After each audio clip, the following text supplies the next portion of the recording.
Insyaallah. Terlalu ramai, Ustaz. Terlalu ramai. Enggak.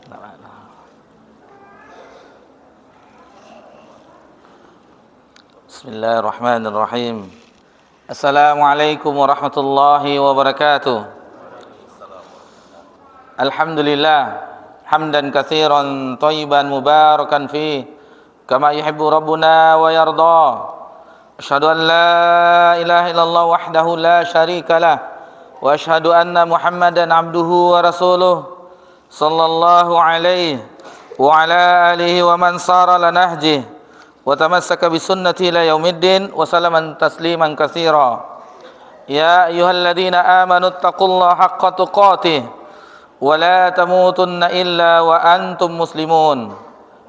Ya ayyuhan nasu taqu rabbakumul ladzi khalaqakum min nafsin wahidah wa khalaqa minha zawjaha wa batha minhuma rijalan katsiran wa nisaa'a wattaqullaha alladzi tasaaluna bihi wal arham innallaha kana 'alaikum raqiba. Ya ayyuhalladzina amanu taqullaha wa qulu qawlan sadida yuslih lakum a'malakum wa yaghfir lakum dzunubakum wa may yuti'illaha wa rasulahu faqad faza fawzan 'azima. Ma ba'd. Alhamdulillah, puji syukur kehadiran Allah Subhanahu wa taala. Alhamdulillah, kita di malam yang berbahagia ini Allah perjumpakan kembali untuk melanjutkan pelajaran kita dalam pembahasan sebuah kitab Bahjatul Qulul Babror, yakni Mutiara Hikmah Penyejuk Hati. Salah satu kumpulan hadis-hadis Nabi sallallahu alaihi wasallam yang mencakup beberapa aspek dalam masalah agama kita, di dalam masalah akidah, di masalah ibadah, akhlak, adab dan ibadah. Jadi selama beberapa pekan alhamdulillah kita mempelajari hadis-hadis dari Nabi sallallahu alaihi wasallam, maka kita ketahui beberapa pembahasan itu berbeda-beda pembahasannya. Diawali dengan masalah keimanan pada awal-awal kajian kita dahulu. Kemudian salawat beriringkan salam kepada Nabi kita tercinta, yakni Nabi Muhammad sallallahu alaihi wasallam. Dan sungguh berbahagianya kita, bapak-bapak, ibu-ibu, jamaah Masjid Dakwah, kita bisa bersama-sama di tempat yang penuh berkah ini, salah satu rumah Allah, untuk mempelajari hadis-hadis Nabi sallallahu alaihi wasallam. Tentunya di dalam perjalanan kita juga akan membawakan sebaik-baik perkataan, sebaik-baik kalimat, yaitu firman Allah Subhanahu wa taala, ayat-ayat Allah Subhanahu wa taala, dan juga sebaik-baik petunjuk, yaitu petunjuk Nabi Muhammad sallallahu alaihi wasallam. Sebelum kita melanjutkan pelajaran kita di kitab Bahjatul Qulul Abror, di pertemuan kita sebelumnya alhamdulillah di hadis yang ke-21 kita telah membahas 10 perkara fitrah. 10 perkara fitrah, hadis dari Aisyah Ummul Mukminin radhiyallahu anha yang diriwayatkan oleh Imam Muslim. Di antara perkara fitrah yaitu yang telah kita bahas, yang disebutkan di dalam hadis ini, yakni memotong kumis. Yang kedua, memanjangkan jenggot. Yang ketiga, bersiwak. Yang keempat, memasukkan air ke dalam hidung, al-istinsyak. Kemudian yang kelima, memotong kuku. Yang keenam, mencuci tempat-tempat berkumpulnya kotoran seperti sela-sela jari. Yang ketujuh, mencabut bulu ketiak. Yang kedelapan, mencukur rambut atau bulu pada kemaluan untuk kebersihan. Kemudian membersihkan segala sesuatu dengan air istinja. Dan yang ke-10, berkumur-kumur. Alhamdulillah, itu telah kita jelaskan di pertemuan kita yang telah lalu. Alhamdulillah.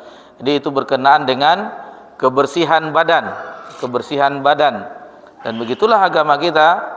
Alhamdulillah agama kita menganjurkan kebersihan, yang mana kita telah bawakan firman Allah Subhanahu wa taala di dalam surah Al-Baqarah, innallaha yuhibbut tawwabin wa yuhibbul mutatahhirin. Sesungguhnya Allah mencintai, menyukai orang yang bertaubat. Orang yang bertaubat di sini orang yang membersihkan jiwanya, membersihkan hatinya dari segala kotoran-kotoran hati. Kotoran hati yang terbesar, yang terberat adalah kesyirikan, kemudian nifaq, kemunafikan, kemudian setelah itu kekufuran. Itu semuanya termasuk yang besar-besar, yang merupakan penyakit hati yang sangat besar. Baru kemudian setelah itu yang lain-lainnya, dengki dan segala macamnya. Dan itu bisa dileburkan dengan istighfar, dengan taubat, sebagaimana disebutkan dalam ayat tadi. Kemudian wa yuhibbul mutatahhirin, dan Allah mencintai, menyukai orang yang bersuci, orang yang membersihkan pakaiannya, membersihkan badannya, menjaga adab-adab ke masjid. Misalnya dia, terutama di hari Jumat, itu mandi dahulu, memakai wangi-wangian sehingga tidak mengganggu orang yang di sebelahnya. Kalau kita perhatikan di kitab-kitab fikih yang dijelaskan oleh para ulama kita, ada larangan ketika hendak ke masjid memakan sesuatu yang membuat bau, seperti bawang, atau di zaman kita ya, jengkol, pete. Nah, itu banyak rokok. Ini bapak-bapak, rokok termasuk sesuatu yang kurang sedap baunya dengan apabila di sebelahnya orang yang tidak merokok. Jadi harus kita jaga bagaimana menjaga kebersihan. Dan alhamdulillah di masjid kita ini alhamdulillah nyaman, ada AC-nya, jadi bapak-bapak tidak merokok sambil mendengar kajian. Alhamdulillah, itu nikmat yang kita rasakan di masjid ini.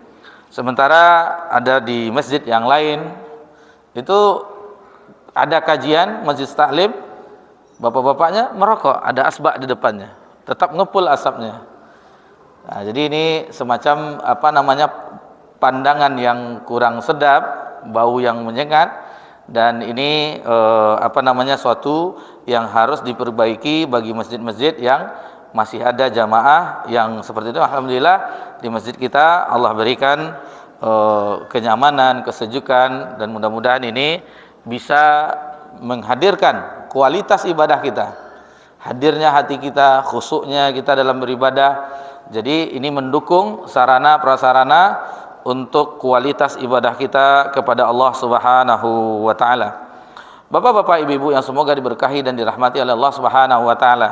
Adapun sekarang di malam yang berbahagia ini kita lanjutkan pelajaran kita, yaitu memasuki hadis yang ke-22. Hadis yang ke-22. Sama-sama kita dengarkan bunyi hadisnya. Hadis tersebut berbunyi, an Abi Sa'idin Al-Khudri radhiyallahu anhu, dari sahabat Abu Sa'id Al-Khudri, semoga Allah meridhoinya. Ia berkata, qala Rasulullah sallallahu alaihi wasallam, telah bersabda Rasulullah sallallahu alaihi wasallam. Hadisnya pendek, tetapi ini yang akan kita jabarkan insyaallah di kesempatan yang berbahagia ini. Hadisnya berbunyi, al-ma'u tahurun, air itu suci, la yunajjisuhu syai', dan tidak dinajisi oleh sesuatu. Jadi hadis ini diriwayatkan oleh Imam Ahmad di dalam musnadnya, dan arba'ah maksudnya di sini 4 kitab sunan, Sunan Abu Dawud, At-Tirmizi, An-Nasai, dan Ibnu Majah. Hadis ini disahihkan oleh Syekh Albani dalam kitab Irwaul Ghalil. Jadi Syekh Albani rahimahullah taala mensahihkan hadis yang baru saja kita dengarkan. Bapak-bapak, ibu-ibu yang semoga diberkahi dan dirahmati oleh Allah Subhanahu wa taala, kita akan mencoba menjelaskan, memetik faedah poin-poin yang bisa diambil pelajaran di dalam hadis yang mulia ini. Dan setiap kita mempelajari hadis, itu yakinilah bahwasanya itu adalah petunjuk yang keluar dari lisan Nabi sallallahu alaihi wasallam. Baik itu perkataan Nabi sallallahu alaihi wasallam, baik itu amalan Nabi sallallahu alaihi wasallam, baik itu persetujuan Nabi sallallahu alaihi wasallam, baik itu akhlak dan sifat Nabi sallallahu alaihi wasallam. Itulah yang disebut oleh para ulama kita dengan hadis Nabi sallallahu alaihi wasallam. Baik. Ada beberapa faedah hadis yang baru saja kita dengarkan bersama-sama. Faedah yang pertama, bahwasanya setiap air itu suci.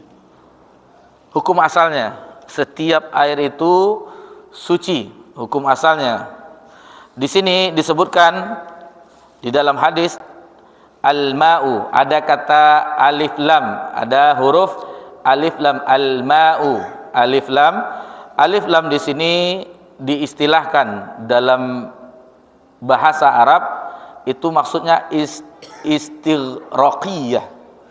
Istighraqiyah menunjukkan makna umum. Artinya semuanya, semua air itu hukum asalnya adalah suci. Itu secara makna umum. Al-ma'u, alif lam yang ada pada kalimat al-ma'u, ma'u air. Al-ma'u adalah istighraqiyah, mencakup umum, segala sesuatu air itu asal hukumnya adalah suci. Kemudian di dalam hadis ini berkaitan dahulu di zaman Nabi sallallahu alaihi wasallam di Madinah. Ada nama sumur. Sumur itu bernama sumur Buda'ah. Ada nama sumur di sebuah kebun kurma. Nama sumur itu sumur Buda'ah. Posisi sumur tersebut kerendahan. Jadi tempat mengalir, tempat pembuangan, terkadang ada di situ kotoran, terkadang itu ada bangkai di situ, terkadang ada kain-kain pembalut wanita haid, ada dibuang di situ. Maka bertanyalah sahabat kepada Nabi sallallahu alaihi wasallam, maka muncullah hadis ini. Kata Nabi sallallahu alaihi wasallam, al-ma'u tahurun la yunajjisuhu syai'. Jadi air itu asal muasalnya adalah suci dan tidak ada yang tidak bisa dinajisi oleh sesuatu. Ini pembahasan secara umum. Pembahasan secara umum. Nanti ada kenapa dia bisa najis, tentu adanya yang sebab dia najisnya, maksudnya kotoran, najis, sehingga berubahnya bau, rasa, warna. Nah, itu yang menyebabkan air tersebut, air yang asalnya suci tidak menjadi suci lagi. Nah, ini dia. Bapak-bapak, ibu-ibu yang semoga diberkahi dan dirahmati oleh Allah Subhanahu wa taala. Kemudian faedah yang ketiga, hukum asal air adalah suci. Sebagaimana kita sebutkan tadi, bisa berubah dari kesucian jika diketahui najisnya. Nah, jika ada nampak najisnya, seperti tadi berubahnya tiga tadi, berubahnya baunya, berubahnya rasanya, berubahnya warnanya, maka itu baru bisa menghilangkan hukum asalnya, kesuciannya. Taib, bapak-bapak, ibu-ibu yang semoga diberkahi dan dirahmati oleh Allah Subhanahu wa taala. Di antara yang kita ketahui ini, kita sebenarnya mengulang pelajaran lama. Kita sebenarnya sudah mengetahui pelajaran ini. Air-air yang sumbernya air hujan, air laut, air sumur dari bumi, mata air, air sungai, danau, semuanya kita sudah mengetahuinya. Dan bagaimana kadar kesuciannya, alhamdulillah kita sama-sama mengetahuinya. Disebutkan lebih dari 2 kullah. Nah, itu tidak berubah keadaan air tersebut. Cuman kita mengulang-ulang kembali pelajaran lama, mudah-mudahan ini bisa mengingatkan kembali. Dan ada satu masa yang kita tidak mendapatkan air semudah yang sekarang ini. Itu kadang ada suatu kasus-kasus, misalnya kita pergi ke wisata alam, lalu melihat di situ airnya ada jelintik-jelintik nyamuk. Bagaimana ini? Apakah hukumnya bisa berwudu? Ingat hadis ini. Segala sesuatu asalnya adalah suci, bisa. Lihat bagaimana genangannya, apa itu danau, itu otomatis sudah jelas kesuciannya. Air-air yang kecil ada di sela-sela bukit, atau bagaimana hukumnya. Tapi kalau seandainya kita hanya di Pekanbaru dengan rumah ada sumur bornya, ke masjid dakwah airnya Masya Allah masih ada bau kaporitnya, itu tidak masalah. Tapi yang kita seandainya kita safar, atau misalnya di musim haji misalnya, ada kan antriannya panjang, lalu bagaimana? Apakah cukup kita dengan botol yang kecil untuk berwudu atau bagaimana? Atau dengan semprot, ada semprot itu supaya tidak antri lama, lalu bagaimana? Jadi ini ada kasus-kasus yang kita tidak mengalami sebagaimana biasa kita lakukan di setiap hari sekarang ini. Kasus-kasus yang mungkin kita harus kembali ke pelajaran kita. Belajar bahwasanya al-ma'u tahurun, asalnya suci. Bahkan di zaman dahulu ada sesuatu orang yang melempar air, jangan ditanyakan ini air apa, karena asal muasalnya misalnya ada orang melempar air dari jendela terkena kita, nggak perlu ditanya ini air apa, apakah ini air najis, kencing atau segala macam, tidak perlu, karena hukumnya adalah asal muasalnya adalah suci, tahur. Ini tidak masalah. Jangan terlalu juga kita ekstrim, misalnya nih air apa harus diteliti, ini tidak masalah, kita lewat ya itu sudah jalan, tidak masalah. Meskipun itu misalnya air najis, kita asalnya kita kembali ke hukum asal. Itulah kemudahan dari agama kita, tidak memberatkan kita di dalam beragama. Jadi pembahasan kita di di hadis yang ke-22 ini tentang kesucian air, yaitu salah satu prasarana untuk bersuci, air, dan itu yang utama,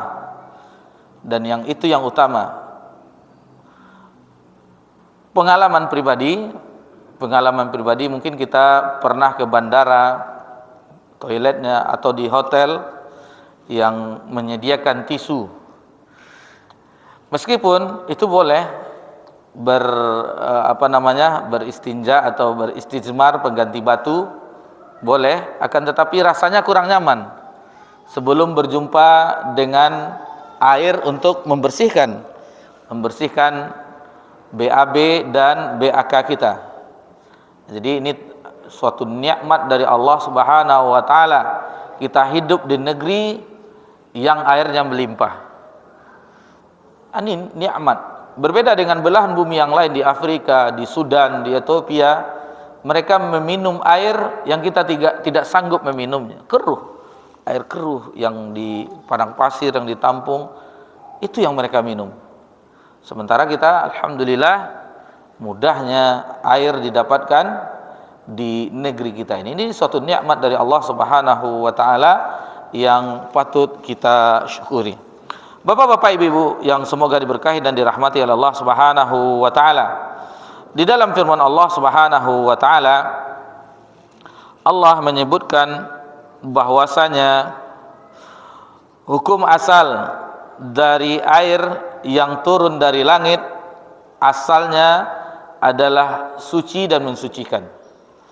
Sebagaimana Allah Subhanahu wa taala berfirman dalam surah Al-Furqan ayat 48. Allah Subhanahu wa taala berfirman, wa anzalna minas sama'i ma'an tahura, dan kami telah menurunkan dari langit air, maksudnya hujan, tahuran, yang itu sifatnya suci, mensucikan.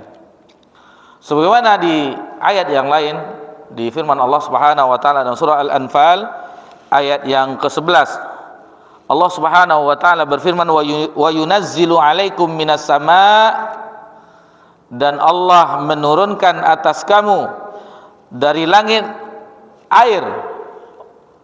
liyutahhirakum bih, untuk mensucikan dengan air tersebut. Jadi salah satu manfaat air hujan selain untuk keperluan kita, juga untuk makhluk Allah yang lain, kesuburan tanaman, untuk air minum hewan ternak. Alhamdulillah, betapa banyak kebun-kebun, orang yang berkebun itu ketika di musim hujan, alangkah suburnya tanaman mereka. Ini nikmat dari Allah Subhanahu wa taala. Tidak perlu penambahan pengairan irigasi, dan itu cukup dengan limpahan nikmat rahmat dari Allah Subhanahu wa taala berupa air hujan. Dan seandainya itu air hujan tersebut turun sebagaimana dijelaskan ketika melihat tafsir Hafiz Ibnu Katsir, itu jika air hujan itu turun di laut, dia bisa menjadi mutiara, perhiasan. Allah taala alam, itu yang kita baca di tafsir Ibnu Katsir. Adapun apabila tumpah di bumi, di darat, itu bisa menumbuhkan tumbuh-tumbuhan, menyuburkannya, buah-buahan dan segala macamnya. Adapun jika itu turun di laut, itu bisa menjadi perhiasan seperti mutiara dan yang lain-lain. Wallahu taala a'lam. Bapak-bapak, ibu-ibu yang semoga diberkahi dan dirahmati oleh Allah Subhanahu wa taala. Kemudian mengenai air laut. Mengenai air laut, Nabi sallallahu alaihi wasallam bersabda, sebagaimana ini hadis dari Abu Hurairah radhiyallahu anhu yang terdapat di dalam kitab Sunan juga. Nabi menyebutkan tentang air laut. Tentang air laut. Kata Nabi sallallahu alaihi wasallam, huwat tahur. Air laut itu suci, ma'uh, airnya, wahillul maitatuh, dan halal bangkainya. Bangkai di situ tentu otomatis ikan yang berada di laut, apabila itu mati di laut itu tuh halal. Jadi tidak ada orang mengatakan bangkai ikan dimakan, tidak ada ikan. Jadi bayangkan betapa nikmatnya, banyaknya nikmat karunia Allah Subhanahu wa taala. Tidak dihukumi bangkai yang haram, tapi itu dihukumi halal, sehingga bisa kita mengkonsumsinya. Alhamdulillah. Jadi kalau kita perhatikan tentang kejadian di alam semesta ini, semuanya adalah untuk kita semuanya, untuk manusia. Semuanya adalah untuk kelangsungan hidup kita sebagai hamba Allah Subhanahu wa taala. Dan disitulah kita diuji. Apakah kita dengan nikmat, segala nikmat yang tiada terhingga itu, kita menjadi hamba yang bersyukur, atau menjadi hamba yang kufur. Nah, di situ akan nampak mana yang bersyukur kepada Allah atas nikmatnya dan mana yang kufur. Itu terlihat kalau kita secara kasat mata dari ibadahnya kepada Allah Subhanahu wa taala. Dari ibadahnya kepada Allah Subhanahu wa taala. Baik, bapak-bapak, ibu-ibu yang semoga diberkahi dan dirahmati oleh Allah Subhanahu wa taala. Pelajaran dari hadis ini yang lain yang bisa kita petik adalah bahwasanya apabila hadis tersebut itu tidak ada hilang beberapa parameternya, atau sesuatu yang hilang dari zatnya, seperti berubahnya rasa, bau dan warna, maka itu adalah air yang suci secara mutlak. Para ulama kita sepakat akan najisnya air apabila telah berubah dalam kondisi tadi. Seperti Imam Ahmad dan yang lainnya mengambil dari firman Allah Subhanahu wa taala dalam surah Al-Maidah, hurrimat alaikumul maitatu wad damu wa lahmul khinzir ila akhir ayat. Jadi diharamkan bagimu memakan bangkai, darah dan daging al-khinzir, daging babi. Hingga akhir ayat itu menunjukkan bahwasanya kapan saja tampak dari sifat-sifat yang haram tadi itu ada pada air, maka itu menjadi buruk, otomatis menjadi najis. Misalnya air tersebut dimasuki oleh bangkai, kemudian ada darah yang mewarnainya, yang bercampur dengan itu sehingga menjadi suatu senyawa yang baru, maka itu sudah berubah juga hukumnya. Bagaimana menjelaskannya? Jadi apabila ada air wadah, misalnya dimasukkan darah di sini, sesuatu kotoran yang menajiskan, yang asal muasalnya dia itu suci, maka apabila dimasukkan zat-zat yang tadi, maka itu hukumnya berubah. Dan diambil dari firman Allah Subhanahu wa taala, hurimat alaikumul maitah, diharamkan kepadamu adalah bangkai, wadam, darah, kemudian walahmul khinzir. Misalnya dimasukkan yang tiga tadi, bangkai misalnya, darah ke dalam, atau daging babi ke dalam air ini, maka air ini tidak suci lagi, sudah berubah, sudah menjadi senyawa yang baru. Itu maksudnya, sudah terkontaminasi, sudah bercampur dengan yang zat-zat yang haram tadi, yang diharamkan tadi. Nah, jadi itu. Jadi selagi tidak ada sesuatu yang membuatnya najis, maka asalnya kembali ke hukum asalnya, bahwa itu suci dan mensucikan. Baik, Bapak-bapak, Ibu-ibu yang semoga diberkahi dan dirahmati oleh Allah Subhanahu wa taala. Secara garis besar, kita yang garis-garis besarnya, karena kita tidak mempelajari fikih yang mendalam, yang penting kita memahami kembali apa yang pernah dipelajari ya dahulu. Mungkin Bapak-bapak, Ibu-ibu sudah mempelajari puluhan tahun yang lalu, jadi kita ingatkan, kita segarkan kembali. Yang pertama, pembagian dari air itu secara garis besar. Ini secara garis besar. Kita tinggalkan dulu pendapat ulama fikih sebentar. Cuman kita ambil garis besar yang di sini tidak ada khilaf, tidak ada perbedaan ulama di dalam masalah ini. Secara garis besar, Bapak-bapak, Ibu-ibu yang semoga diberkahi dan dirahmati oleh Allah Subhanahu wa taala, air itu dibagi menjadi dua bagian. Yang pertama, air najis. Itu yang pertama, air najis. Yang di situ tidak bisa digunakan sebagai prasana untuk berwudu, untuk mandi janabah dan yang lainnya. Itu yang pertama, yang di sana tadi sudah termasuki oleh zat-zat yang lain, sudah berubah rasanya, sudah berubah baunya, dan sudah berubah warnanya. Itu secara umum. Yang kedua, air suci. Air suci, dan air suci ini itu yang tadi yang tidak ada sesuatu pun yang merubahnya. Tidak ada sesuatu pun yang merubahnya. Air hujan yang turun, kemudian air dari mata air sumur bor dan yang lainnya.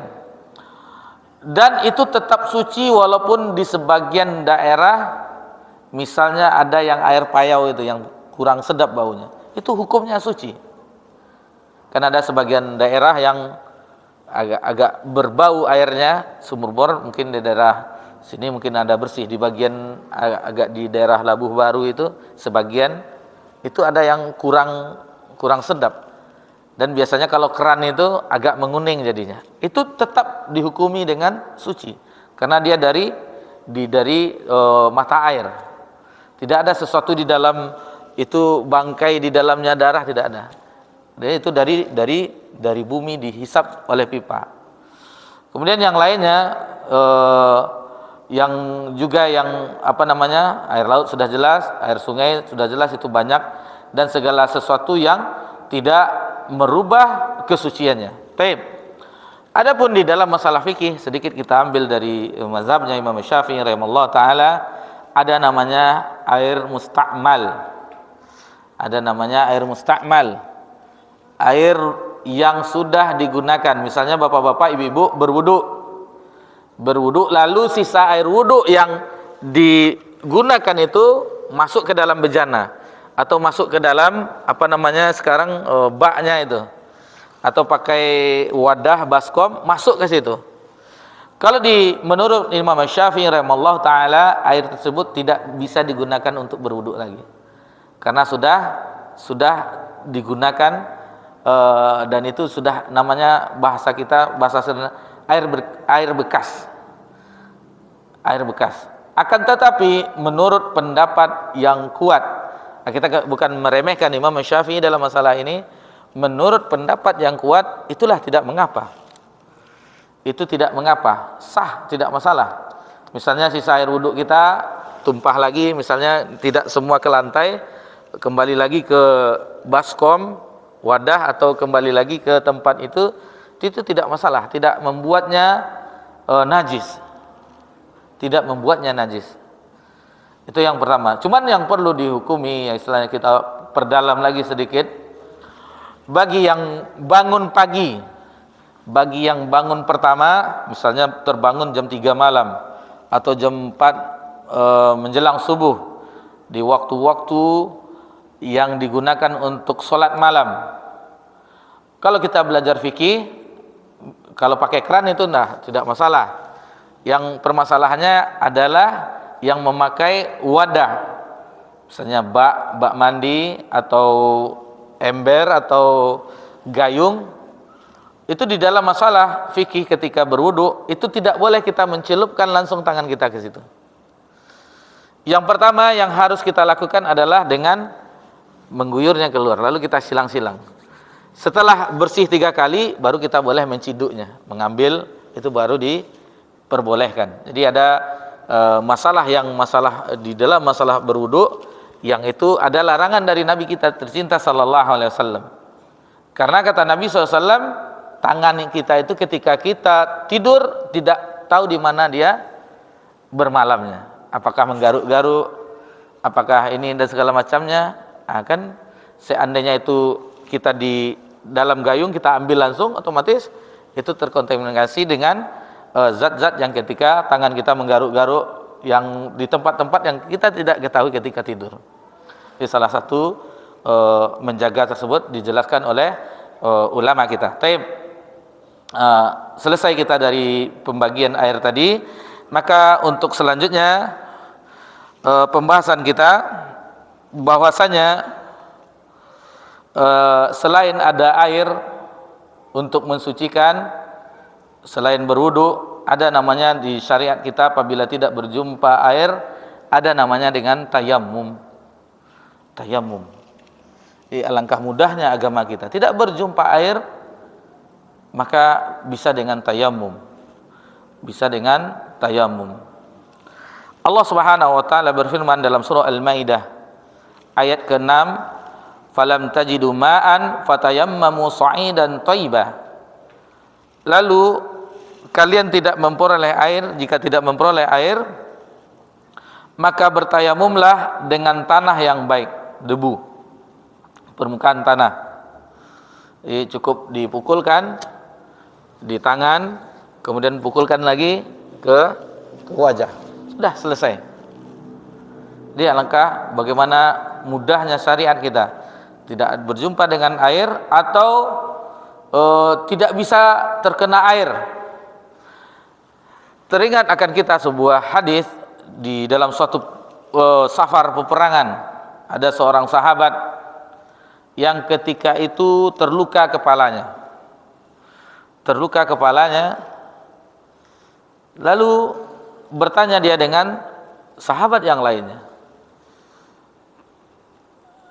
bagaimana keadaan saya dengan keadaan kepala yang terluka, sementara saya janabah, mungkin dia karena mimpi atau yang lainnya. Maka dijawab oleh yang ditanya tadi, kalau begini tetap mandi. Akhirnya dia mandi, takdir Allah mendahului, akhirnya mati dia, diwafatkan oleh Allah karena lukanya yang parah, seharusnya tidak boleh kena air. Sampailah berita ini kepada Nabi sallallahu alaihi wasallam, maka Nabi agak meninggi suaranya. Nabi tidak suka dengan orang yang berbicara sesuatu tanpa ilmu. Jadi yang tadi yang menyebutkan tetap harus mandi, karena sudah sedang janabah, maka Nabi tidak menyukai. Lalu Nabi seharusnya cukup dengan bertayamum dengan kondisinya tadi. Bahkan Nabi mengatakan engkau telah membunuhnya, katanya. Akan tetapi itu istilahnya itu sebagaimana Nabi menyebutkan di akhir hadis tersebut, sesungguhnya obat dari kejahilan adalah bertanya. Jadi tidak boleh kita dalam agama ini, pelajaran bagi kita bisa petik juga dari peristiwa tersebut, kondisi tersebut. Apabila kita tidak mengetahui, maka katakanlah tidak tahu. Bayangkan bahaya bagi jiwa orang yang ketika dia mandi akhirnya membuat dia meninggal dunia. Kemudian kasus tentang tayamum juga masih dalam satu safar, salah seorang sahabat dia berasumsi, ini kalau seandainya kita hadas besar, mandi janabah, air seluruh tubuh diratakan. Kalau yang ini enggak, dia berasumsi tayamum, dia belum mengetahui tata cara tayamum. Akhirnya dia berguling-guling di padang pasir yang ada debu itu supaya rata semuanya. Lalu setelah itu terdengar kabar ini kepada Nabi SAW. Setelah mereka kembali, maka dikatakan oleh Nabi bahwasanya cukup tayamum dengan memukulkan dua telapak tangannya, lalu diusapkan ke tangannya, lalu yang kedua pada wajahnya. Dah selesai. Alangkah mudahnya agama kita ini. Taib, sudah azan, Pak. Masya Allah. Baru panas mesinnya nih. Alhamdulillah, karena waktu bapak-bapak ibu-ibu yang semoga diberkahi dan dirahmati oleh Allah Subhanahu wa taala, untuk hadis yang ke-22 tentang kesucian air itu mungkin kita anggap sudah cukup, karena kalau dibahas terlalu panjang. Kitab-kitab ulama kita di Kitabut Thaharah itu menjelaskan bagaimana air itu, bagaimana keadaannya, sucinya, yang segala macamnya. Dan seandainya air itu ada yang tetap suci seperti air teh, air kopi, itu dibahas semuanya. Dengan bolehkah berwudu dengan air tebu? Nah, ini butuh penjelasan-penjelasan yang masalah fikih ya, istilahnya kalau seandainya kita perpanjang lagi pembahasannya, ini bisa membahas berkali-kali pertemuan. Tapi alhamdulillah yang penjabaran tadi yang sama-sama kita jelaskan itu mengingatkan kembali bahwasanya air itu pada hukum asalnya adalah suci. Itu poin penting yang bisa kita pelajari di malam yang berbahagia ini. Alhamdulillah, ini adalah taufik dari Allah Subhanahu wa taala, kita bisa mempelajari kembali, mengingat kembali pelajaran-pelajaran lama, sehingga apabila sesuatu itu terjadi kasus pada kita bisa mengamalkan apa yang telah kita pelajari. Alhamdulillah, ini nikmat dari Allah Subhanahu wa taala. Taib, subhanakallahumma lika, sallallahu anta astaghfiruka wa atubu ilaik. Wassalamu ala nabi Muhammad sallallahu alaihi wasallam wa ala alihi washabihi ajmain. Alhamdulillahirabbil alamin. Wassalamualaikum warahmatullahi wabarakatuh.